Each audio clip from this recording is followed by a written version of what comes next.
नमस्कार। दिव्य दिशा दर्शन में आपका हार्दिक अभिनंदन एवं स्वागत है। कल मैं बात कर रही थी कि हस्बैंड वाइफ रिलेशनशिप को मजबूत कैसे बनाया जा सकता है। दोनों में अच्छी अंडरस्टैंडिंग हो, एक दूसरे के प्रति प्रेम, समर्पण और अपनेपन की भावना हो, विश्वास इतना अटूट हो कि एक कोई बात कहे तो दूसरा उस पर आंख बंद करके विश्वास कर ले। इसके लिए हम बेड की बात तो कर चुके थे। हम बात कर रहे थे कि क्या बेडरूम में मिरर होना चाहिए। तो बेडरूम में मिरर नहीं होना चाहिए। अगर जगह की कमी के कारण हमें बेडरूम में मिरर लगाना पड़े तो हमें उसे इस प्रकार से डिज़ाइन करना चाहिए कि उसे यूज़ करने के बाद हम उसे कवर कर दें। हम उसे पर्दे से भी कवर कर सकते हैं या फिर कुछ ऐसा वुडन डिज़ाइन भी बनवा सकते हैं जिससे कि इस्तेमाल के बाद मिरर को बंद किया जा सके।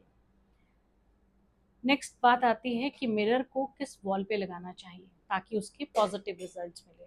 तो हमें ईस्ट, नॉर्थ या नॉर्थ ईस्ट डायरेक्शन में ही मिरर को लगाना चाहिए। मिरर के अलावा ऐसी और क्या चीज़ें हैं जिन्हें हमें बेडरूम में ध्यान रखना चाहिए। सबसे पहले हम सिंगल फोटोग्राफ्स, चाहे वो मेल की हों चाहे फीमेल की हों, बेडरूम में नहीं लगानी चाहिए। इवन कोई स्टेचू हमारे पास अगर सिंगल में है वो भी हमें बेडरूम में नहीं रखना चाहिए। बेडरूम में हमें पानी की कोई पिक्चर नहीं लगानी चाहिए, फाउंटेन नहीं रखना चाहिए।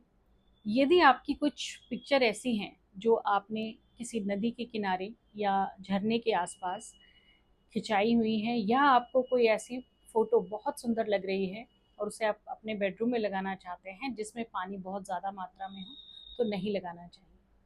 इसके अलावा हमें इस बात का भी ध्यान रखना है कि बेडरूम में हम लाइव प्लांट भी ना रखें।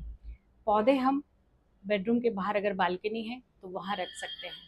हाँ, अगर हम फोटोग्राफ्स पेड़ों की, हरे भरे पेड़ों की लगाना चाहें तो वो हम लगा सकते हैं, लेकिन लाइव प्लांट बेडरूम में नहीं रखना चाहिए। कल बात करते हैं कि बेडरूम में क्या रखें कि जिससे हस्बैंड वाइफ रिलेशनशिप जो है बहुत अच्छा हो जाए, दोनों की आपस में अंडरस्टैंडिंग अच्छी हो जाए और रिलेशन जो है इतना अटूट हो जाए कि किसी तीसरे की उसमें आने की कभी कोई संभावना ही ना बन पाए।